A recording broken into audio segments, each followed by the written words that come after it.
नमस्ते, मैं हूं सुरेश कुमार एकलवे और आप देख रहे हैं हिंदुस्तान न्यूज एंड टिप्स। दुनिया के सबसे शक्तिशाली देश अमेरिका के राष्ट्रपति डोनाल्ड ट्रंप और उनकी रिपब्लिकन पार्टी ने राष्ट्रपति चुनाव में डेमोक्रेटिक पार्टी के नेता जो बाइडेन की जीत को मानने से इनकार कर दिया है। यह अमेरिकी राजनीति में एक बड़ी घटना बन सकती है, क्योंकि डोनाल्ड ट्रंप सनकी किस्म के लीडर हैं और यह लीडर अपनी सनक में कुछ भी उल्टा सीधा कर सकता है, जिससे न केवल अमेरिकी संविधान की ध्वजा उड़ेगी बल्कि अमेरिका का लोकतंत्र सवालिया निशानों से पुत जाएगा। ट्रंप जिस तरह का रवैया दिखा रहे हैं उसमें लोकतंत्र का सम्मान कम, उनका अहंकार ज्यादा नजर आता है, जिसमें एक तानाशाह के लक्षण के साथ एक परास्त नेता का बेमतलब का गुस्सा भी दिखता है। कयास लगाए जा रहे हैं कि ट्रंप जो बाइडेन का तख्ता पलट करने जैसा आश्चर्यजनक कदम उठा सकते हैं। यह कयास इसलिए भी यकीन में बदलते नजर आते हैं क्योंकि डोनाल्ड ट्रंप ने अपने रक्षा मंत्री मार्क एस्पर को हटा दिया है और उनके स्थान पर जिस क्रिस्टोफर मिलर को रक्षा मंत्री बनाया है वे अमेरिकी सेना में जनरल रहे हैं। मिलर को डोनाल्ड ट्रंप का बेहद करीबी माना जाता है और सेना पर उनका काफी कंट्रोल है। अपने कार्यकाल में 72 दिन बाकी रहने पर इतना बड़ा फैसला लेना कई बड़े सवाल खड़े कर रहा है। यह सवाल बड़े इसलिए हैं क्योंकि ट्रंप की भतीजी मैरी ट्रंप ने इन सवालों के संभावित जवाब दिए हैं। मैरी ने ट्वीट किया कि राष्ट्रपति चुनाव में जो बाइडेन निर्णायक रूप से जीते हैं। डोनाल्ड ट्रंप और उनके लोग कितना भी झूठ बोले और स्पिन करे, इससे कुछ भी नहीं बदलेगा। सतर्क रहे, यह एक तख्ता पलट की कोशिश है। इससे पहले ट्रंप की बहन भी अपने भाई को झूठा बता चुकी है और उनकी योग्यता पर भी प्रश्न चिन्ह लगाया गया है। ट्रंप की सन की प्रवृत्ति और उनका घमंड अमेरिका में तख्ता पलट की अटकलों को जन्म दे रहा है। यूं भी जब से ट्रंप उत्तर कोरिया की यात्रा करके आए हैं उन्हें किम जोंग की कार्यप्रणाली कुछ ज्यादा ही सम्मोहित करती रही है।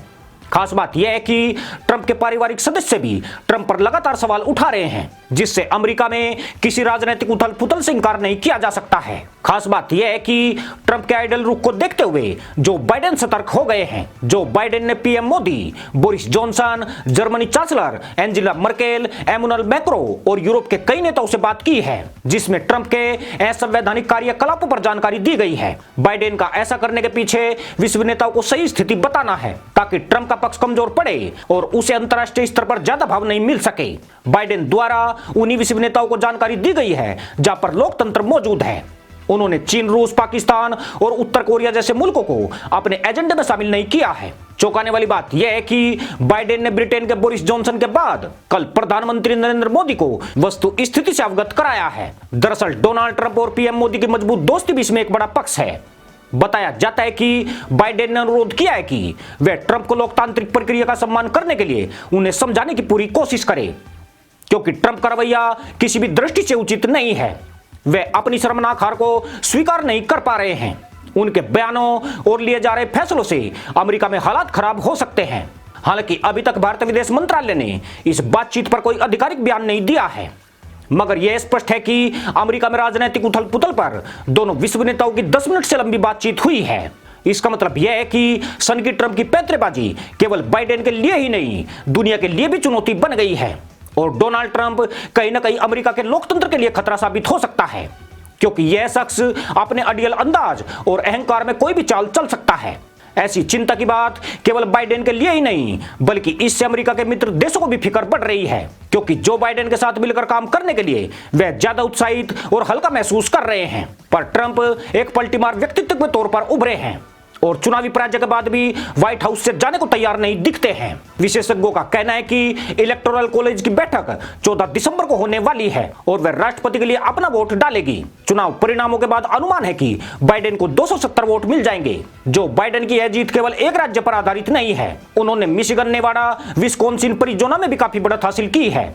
उनमें से विस्कॉन्सिन और मिशिगन रिपब्लिकन पार्टी के पक्ष वाले राज्य माने जाते हैं।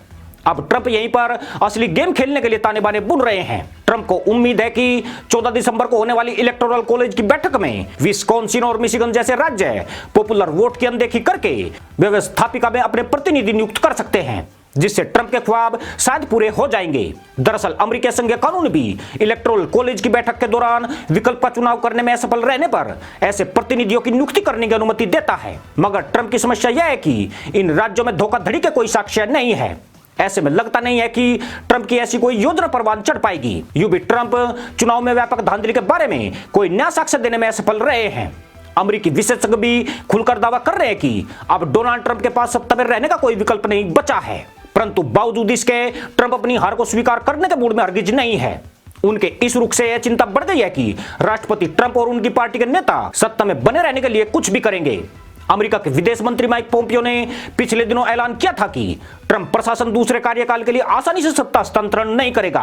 अटॉर्नी जनरल विलियम बार ने भी संघीय अभियोजकों से कहा है कि चुनावी धांधली की जांच शुरू करें। यानी जो बाइडेन भी ट्रंप की हरकतों से आशंकित है। यही वजह है कि वे अमेरिका में लोकतंत्र को बचाने की दुआई के नाम पर विश्व नेताओं से डोनाल्ड ट्रंप को समझाने की फरियाद लगा रहे हैं।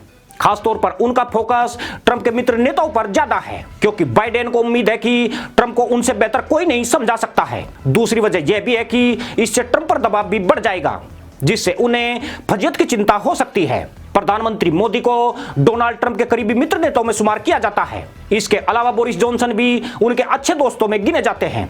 जापान के पूर्व पीएम शिंजो आबे भी ट्रंप के खास दोस्तों में शामिल रहे हैं। बाइडेन खुद और अपनी टीम के जरिए अमेरिकी मित्र देशों और ट्रंप के दोस्तों के संपर्क में है। बाइडेन की प्राथमिकता सत्ता हस्तांतरण के साथ अमेरिका में लोकतांत्रिक प्रक्रियाओं का सम्मान बचाए रखने की है, क्योंकि डोनाल्ड ट्रंप जैसे नेता के लिए अपने अहम के आगे यह भावगुण होता जा रहा है। यह डोनाल्ड ट्रंप की हरकतों से उजागर भी होता दिखता है। ट्रंप द्वारा क्रिस्टोफर मिलर को रक्षा मंत्री बनाने से भी अमेरिका में हलचल बढ़ रही है। इस बदलाव से चीन के तो हाथ पांव भी फूल गए हैं। चीन को लग रहा है कि ट्रंप अपनी सत्ता बचाने के लिए उसे ही बलि का बकरा ना बना दे, क्योंकि रक्षा मंत्री मिलर को चीन का कटु आलोचक माना जाता है। वे ऐसे अमेरिकी के तौर पर जाने जाते हैं जो चीन पर कड़े कदम उठाने की वकालत करते रहे हैं। इसलिए चीन का दम फूल रहा है कि क्या ट्रंप उस पर हमला करके कोई बड़ा गेम तो नहीं खेलने वाले हैं। यूं भी ट्रंप के दिमाग का कोई ठोर ठिकाना नहीं है। ट्रंप कब क्या कर जाए कुछ भी नहीं कहा जा सकता है। इस वक्त वैसे भी बाइडेन की जीत ने उनकी दिमागी गर्मी हद से ज्यादा बढ़ा रखी है। उन्हें अपनी आड़ में चीन की साजिश भी नजर आ रही है। ऐसे में जाते जाते ट्रंप एक बड़े बवंडर के साथ व्हाइट हाउस से विदाई कर सकते हैं, जबकि 5 महीने एलएसी और दक्षिणी चीन सागर में अपना मजाक बनवाने के बाद चीन अब पूरी तरह से शांत बैठ गया है। वह एलएसी से भी अपने सैनिकों की वापसी पर भारत के साथ सहमत हो गया है। चीन की मंशा जो बाइडेन के साथ नए प्रारूप में रिश्तों को साधने की है। इसके लिए वह जमीनी स्तर पर माहौल सुधारने में लगा है।